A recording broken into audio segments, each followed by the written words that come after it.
Hello, sinners, saints, brothers, and sisters. I am so glad that you're here for another episode where we will inevitably explore our joy, shake our fists, and try to find our way in the midst of this chaotic world. Sinner, Saint, Sister really hopes to remind people that you are never, ever alone. So if you like today's episode, please share it with a friend. Maybe share it with your Bible study. Leave a review and like and subscribe. Look for extras on YouTube at youtube.com/Allison Sullivan. I hope you hear something that lets you know you are loved and helps you love one another. Welcome to Sinner, Saint, Sister.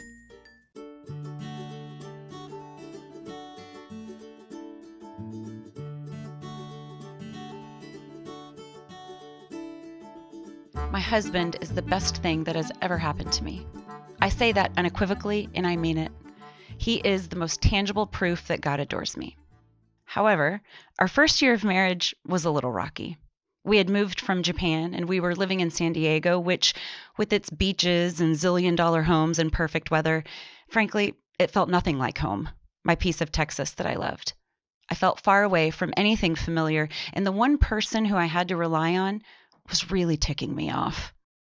While we didn't get married that late in life, it was later than most of our friends, and it was enough time to accumulate plenty of baggage and develop a lot of bad habits. We were also quite used to calling our own shots. We had a lot to learn about teamwork. We had gotten away with a lot in the years leading up to one another. Intensely in love, but broken. Prideful. Selfish and immature. We were bad at marriage. And it was a lonely time for me. Not one single thing in our marriage was coming easily. After an awful fight the night before, I texted my husband one day letting him know that I would not be coming home after work, something he would never do. I didn't know where I was going, but it wouldn't be anywhere near him. Did anyone else have the ridiculous idea that once you were married, somehow even fights would be romantic? Oh, honey, you forgot to take out the trash again. Well, there is nothing romantic about crying in an empty library and Googling if proper etiquette says you should return wedding gifts if you only stayed married 8 months. I taught middle school at the time, so after school let out, I went home and packed a bag of essentials and went downtown to just walk around because I didn't have a plan yet, but I needed some fresh air. I walked around with a knot the size of my fist where my heart should have been, and I tried not to draw attention to myself as I cried looking for a hotel that didn't cost too much but wasn't scary. Downtown, there were always people asking for money, holding up their signs, and this time, as I walked those streets, avoiding my life, for the first time ever, I felt a sort of kinship with the people and their signs. The signs that touched me the most were the ones that said, "Need help." I needed help. So I did something I had never done before, and I sat down next to someone who was asking for money. Her sign said, "We all need some grace. Anything helps." The word grace caught my attention. I'd never seen that one before. I assumed she was a believer. And she had on Wrangler jeans and too much eyeliner and had teased her hair, it seemed, and all of those things reminded me of home, so I liked her right away. I happened to have a pocket full of quarters because I would sometimes bribe my unruly students with them, and she had a little dog with her, so it was easy to sit down and make some conversation. The dog was a risk-free audience, and my pocket full of change was insurance that I had at least a little something to offer. With my hand out for her dog to sniff, I knelt down beside her, and eventually I put my back up on the same wall that she was leaning against. When she saw that I was getting comfortable, she looked at me and said, "Hey, honey." I smiled, probably a bit wearily, and asked her how she was doing. She said, "Oh, I'm hanging in there. How about you, honey?" And for some reason, maybe it was her genes, maybe it was that she called me honey, but probably it was her dog, I told her the truth. I can't explain it, but I told her that I wasn't sure my marriage was going to make it. I told her I didn't understand how two people could love each other so fiercely and yet hurt each other so deeply. I told her that I was lonely and that I wanted to go home. I told her that my mom's house smelled like roast and that was where I really wanted to be. I told her I wanted to start over. A redo. I needed a redo. And she let me talk for a while. She stared at her shoes. She didn't say a word. But when she looked up, her eyes were filled with tears, and they told me that she understood exactly how I felt. Her eyes told me that everything I had just said was a part of her story too. It was kind of awkward after that because I didn't know what to say anymore, and it seemed she had committed to not saying anything. Maybe somewhere along her journey, she had learned that that was best. So I reached in my pocket and I gave her a handful of quarters, and she took them and patted me on the knee. I talked to her dog a little bit, and then I said I should probably get going. As I stood up, she asked me my name, and when I told her, she said she would pray for me. The person asking for change was going to pray for me. And my eyes welled up, and I asked her name, Ruth. Her name was Ruth, and I told her that I would pray for her too. As I walked away, she said, "The answer's in grace, honey. You can't ever run out of second chances. You're not the only one who needs a redo. That husband of yours does too." The short story is that something completely supernatural happened after I shared a wall with Ruth. Something about my time with her made me willing to go home and forgive my husband and ask for his forgiveness too. I was actually excited to do it. I raced to our tiny apartment to try to make it as homey as possible in there before he got home.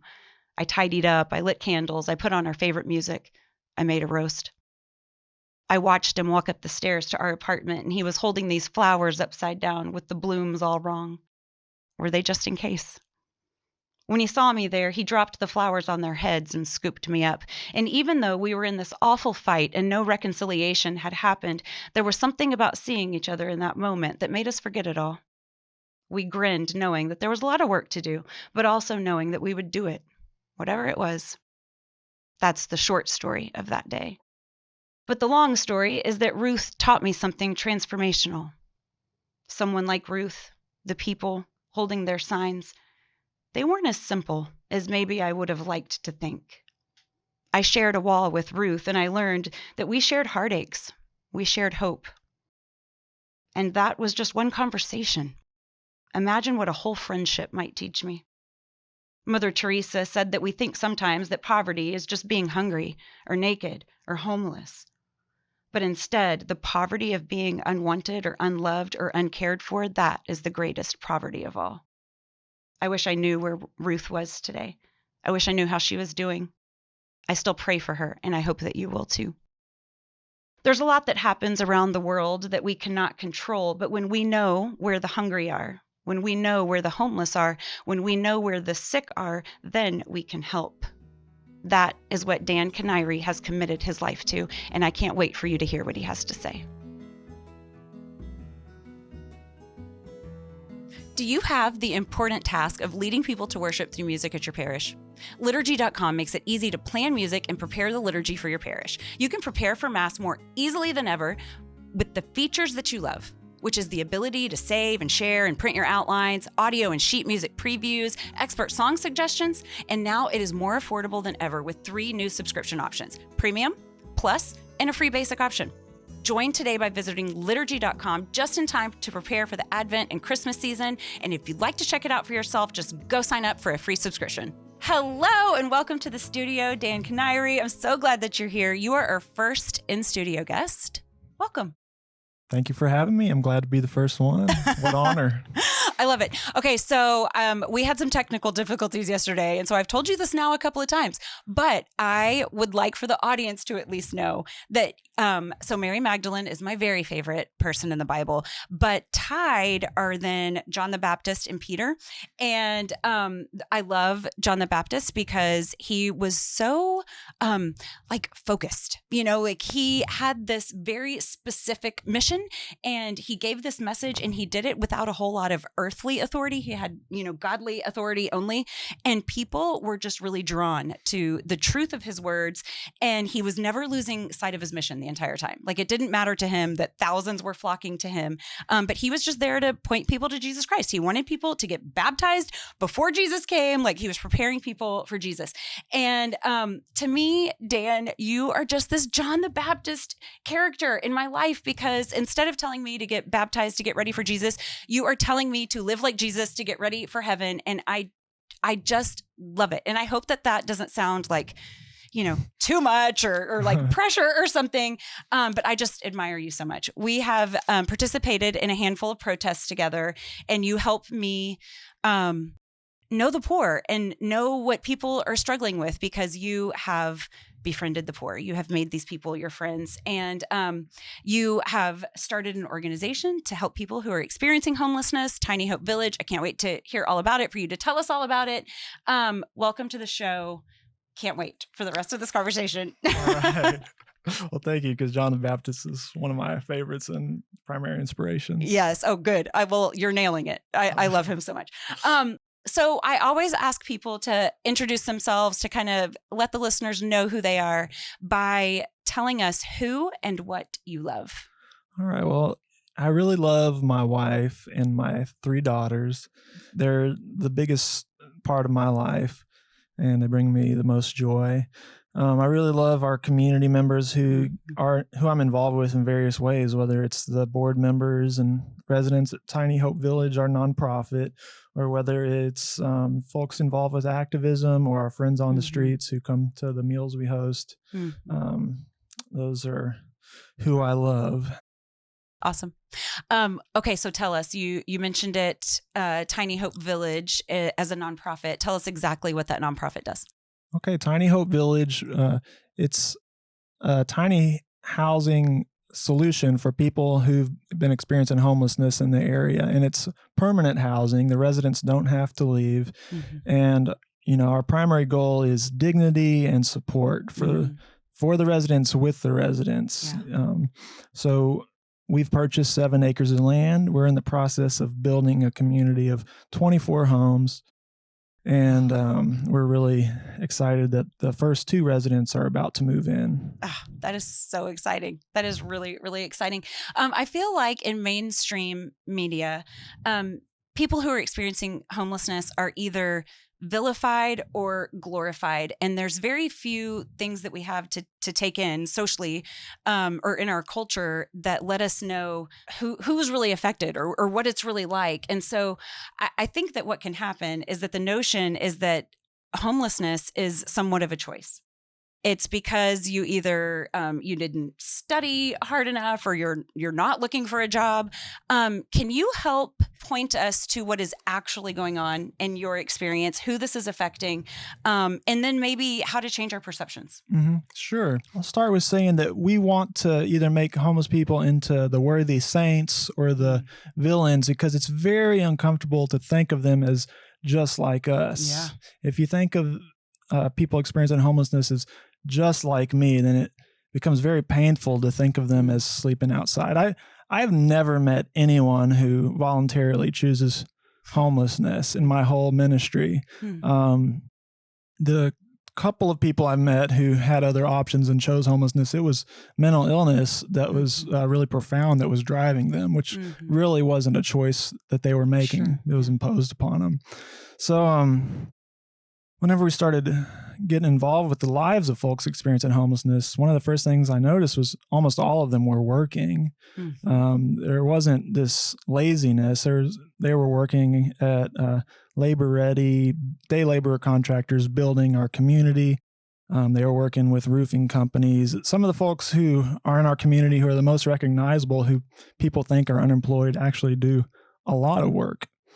So that was one thing that was surprising to me and really changed my perspective. Yeah. So really the thing we need to accept is that there's no such thing as the homeless. There's just our neighbors who are really just like us fundamentally, who are experiencing homelessness. And that really changes our perspective in a good way. Yeah. Thank you. Thank you for that. So we have this higher cost of living, and then we have these unchanging wages, right? I feel like all of us have a little more appreciation for something, maybe just one thing going wrong. I mean, how many of us are a paycheck or a couple of paychecks away from potential devastation? We might have a lot of support. We might have a wide safety net. But I feel like a lot of us have a new appreciation for that. Have you seen any changes in people experiencing homelessness lately, or who it might be affecting? Is there a wider range? Yes. Well, there's more people. It's expanding in the area and the outlying counties. I imagine that's happening nationally, but I know it's happening here locally. You notice it more. Everyone I talk to who works with homelessness is seeing more of it. So I think the economy is the primary driving force with and that part of it was COVID. Part of it is the low wages and the rising cost of housing, for sure. And the lack of affordable housing that's just not being built. So you have chosen a housing first model. And I would imagine that, when we think about something as pervasive and as tragic as homelessness, there are probably a lot of divergent views. There's probably a lot of people who have a lot of opinions about how we should tackle this together as a community. You have obviously chosen a housing first model. Is there a reason for that? Was this intentional? Yes. So for years, we tried to help people get into homes, or we accepted them into our own homes, or paid for short term in a motel. And we had this idea that we were going to help people get back on their feet that way. And we realized really quickly that we were really unsuccessful at that, and we're unable to do so.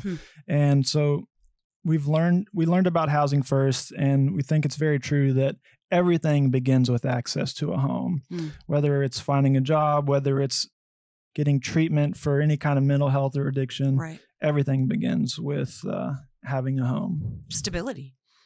Stability, safety, dignity. And really that is the success. The success is not what happens after that. The success begins, and for a lot of people just ends with having a home. You know, you got people who, if they can survive on the street, having a roof over the head that they have access to and don't have to leave, how much better can they survive in that situation? Wow. Or here's another, thing I was thinking is, here I am with no disabilities to speak of. I mean, a good support system, a lot of family. And I think about getting a couple of bad nights of sleep in my own bed. And how, that this is making me emotional, but how balances can tip with just that. I mean, how greatly balances might tip having very little support and sleeping out on a street. In a way, I'm kind of just having this revelation now of which came first, the chicken or the egg. It's like this mental stability over this structural, physical stability. I mean, which causes which? Well, I don't know the answer to that for everyone, but I know that the few times that I've been homeless, the feeling of abandonment was so overwhelming and so depressing. And so I know that homelessness causes a lot of things. And whenever I was sleeping outside of a church or whatnot, that was the greatest temptation to numb my pain some kind of way, or to seek human companionship in some kind of unhealthy way or whatnot, just because it's a very desperate and painful situation. Yeah. In addition to the lack of sleep and the lack of having what you need physically, there's almost a greater lack of what you need spiritually and socially. Wow. Gosh. So, as a community member with you, Dan, I watch you advocate for all kinds of marginalized people. How did you narrow your focus, for your work to people experiencing homelessness? Why is that important to you? I was reading the Gospels about 16 years ago, trying to understand how it was directing me to live. And I realized that it was essential for me to be in contact and having friendships with people who are marginalized in my community. You might say the poor, the lame, and the blind, or something like that theologically. And so one of the first thoughts was, people experiencing homelessness certainly fit into that group of folks who I want to meet Jesus through. And we learned that there's a place where you can get a free meal Monday through Friday. Anybody in the whole community, you or I, could go. I've eaten there many times. It's like a soup kitchen, but they didn't serve on the weekends to people who weren't staying at the shelter.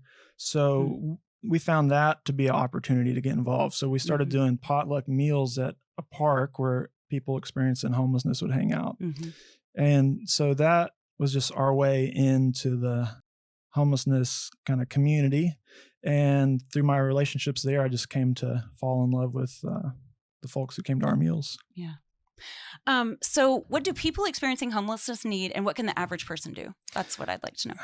One thing they need is welcome. They need welcome. And that could be into just your space where you encounter them and look them in the eye and speak to them as a human being, as like a brother or sister, and so that they know they're welcome in your space. It could look like getting to know someone and welcome them into your home. It could look like welcoming them into your business or church, but welcome is primarily what we need to posture our hearts to do and posture our bodies to do, and put ourselves in the place where we can welcome people, where we're not separated from them. Primarily, as we discussed, they need homes. We do a lot of dancing around it with different services or meals or whatnot. Primarily, they need homes. And so all of us have the ability to welcome people into our presence, and as a church or as a group or as a society or as individuals, we need to be thinking about how do we bring home to folks, homes of stability and safety, and also like a home in the community where they're not ostracized, but they're really part of the community. So I'd say those are kind of the primary needs. And secondarily, there's a lot of symptoms of homelessness that we've touched on, such as addiction and such as mental health, and especially lack of support is really associated with it. Disability and being elderly are huge risk factors. So we also need to find ways to address those special needs of people with mental illness, people with schizophrenia, the really intense disabilities. How do we become a community that is welcoming to folks who are schizophrenic and not likely to throw them in jail because they're having a issue or whatnot? How do we become a community where the elderly among us are loved and cared for as our own grandparents?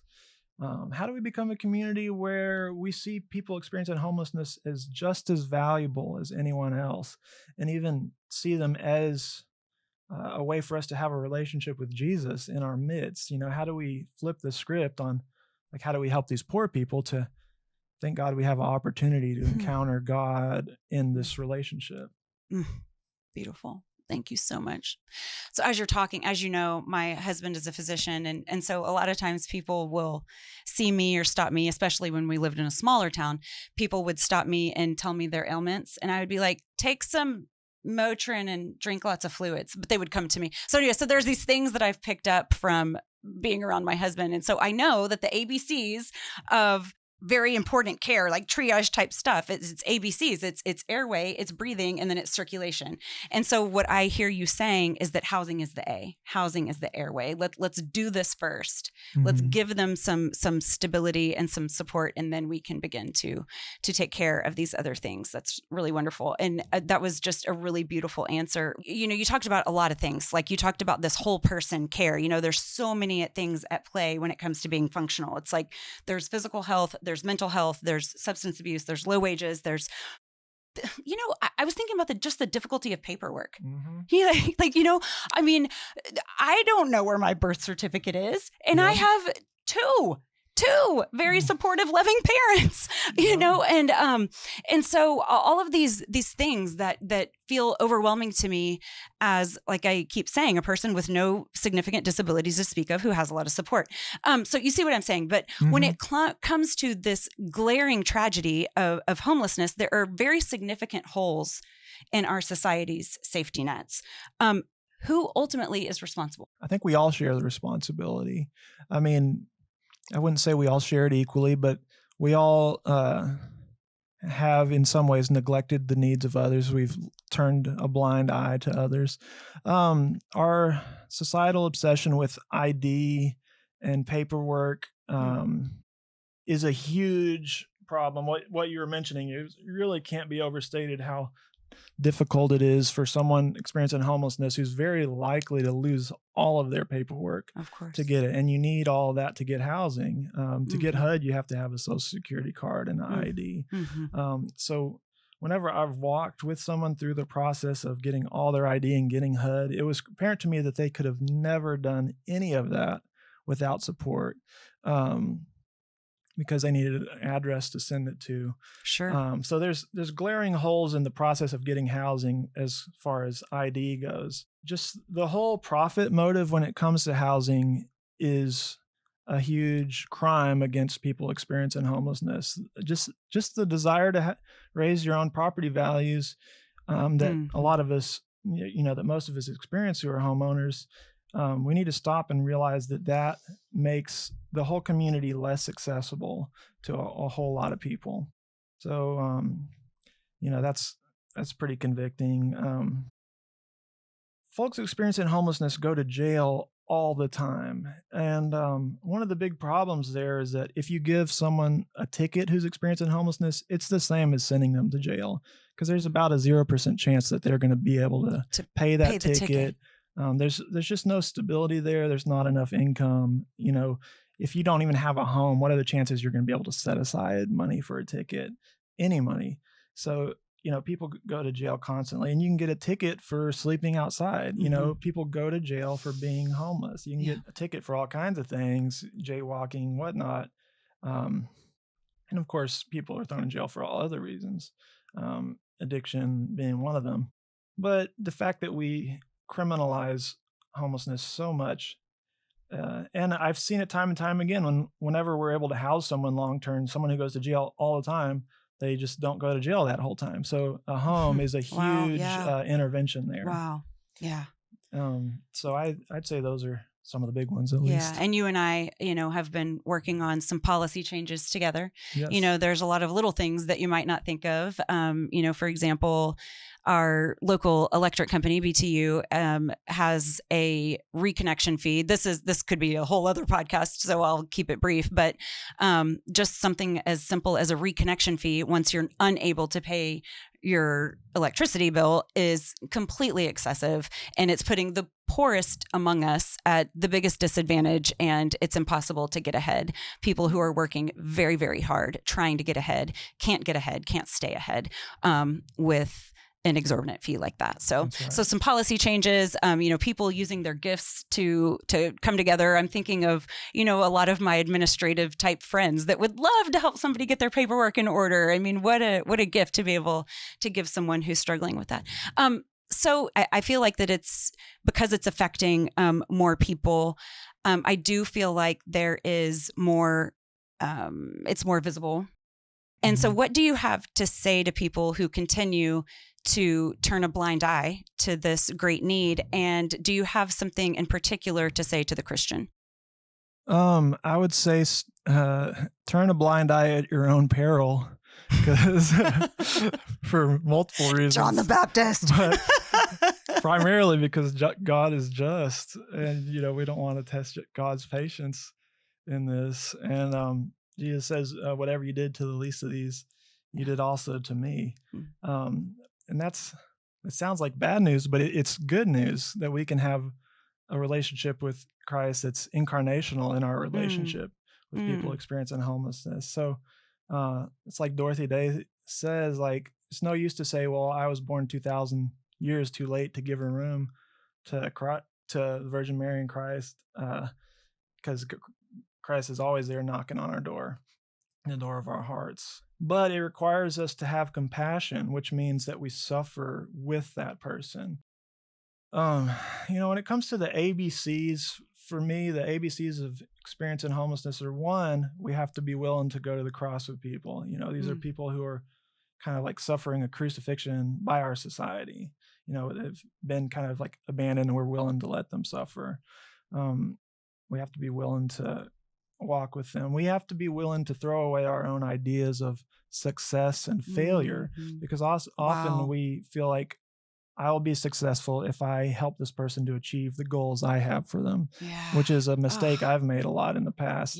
And you can get really burnt out, and you can get really bitter. And that's where that idea of like some people choose to be homeless, it tends to come from, I tried to help somebody, it didn't work for them to achieve the goals that I felt were correct. It must have been them choosing homelessness. So we need to be willing to let go of what we think is success and failure, and see that our success is just in having a human relationship with someone who we used to dehumanize. It has to come from a place of repentance, or else that's just not a human relationship. When I get together with my brother and sister for family reunion, I'm not thinking, is this going to be successful in helping them? I'm thinking, I want to enjoy their company, experience each other's presence. And that's really what it's about. And part of that is we care for each other's needs. But it also has to be they care for my needs as well. It has to be, what am I giving? But also, what are they giving? They're human. Part of dignity is the ability to give back. So we work towards like human relationships and not social service relationships, or like you're not a number, you're not a case to be managed. Yeah. Oh my gosh, that's so beautiful. No agenda. I just delight in you. Yes. How about that? That is really, really lovely. Thank you for that, Dan. I love that you brought up, what Dorothy Day said. Mother Teresa, she had a sign over her door that said, I thirst. And the reason why was the same idea of, what? Jesus was thirsty. After being on the cross, he had lost a lot of blood and had endured so much. And there he was with this really basic need. He was thirsty, and it grieved Mother Teresa that she couldn't help him in that moment. And then you hear, the scripture of whatever you did to the least of these, you did to me. So you're right. I can't give Jesus anything to drink in that moment, but I can feed these people. I can clothe these people. I can visit these people in prison. So I love that so much. And you truly are doing it for the Lord. Mm-hmm. Yes. Yeah, that's really lovely. Thank you. Okay, I want to know what you're hopeful for at the very end, but I want to hear really specifically exactly what's going on at Tiny Hope Village right now. Okay. So like just this moment. Sure. We're getting really close to finishing the first 2 homes, and our first 2 residents are Mama Susie and Miss Alice. And so we're really excited about them moving in soon. We have the cabinets about done. There's Buck the Builder's building our cabinets for us for free. He's given it to us. And so we're trying to figure out when they can be installed. We're painting the interiors and part of the exteriors this weekend. So we are just we're kind of right on the cusp of being done with the home, so the first 2 residents can move in. And we have the 3rd resident chosen. We're in the process of figuring out the 4th, because we've begun construction on homes 3 and 4. And we're fundraising so that we can finish construction. We're fundraising for home 4. How much do you need? So we need $30,000 more dollars. We've raised $15,000, so we're 1/3 of the way to home 4. Okay, so each home costs about $45,000 is what I'm hearing you say? Yes. Okay. So, sinners, saints, sisters, did you hear that? All right, let's get home 4 built, shall we? Dan, what are you hopeful for? I'm hopeful and excited about the residents moving in, because they know more about homelessness than any of us.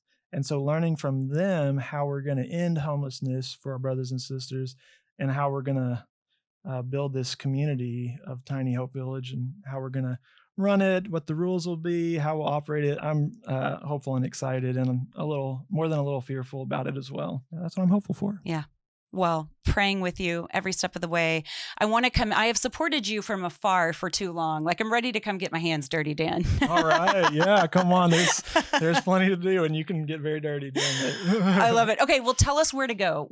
Tell us exactly where to go and how to give. Okay. Our website, it's tinyhopevillage.org. And we have a Facebook that's just Tiny Hope Village.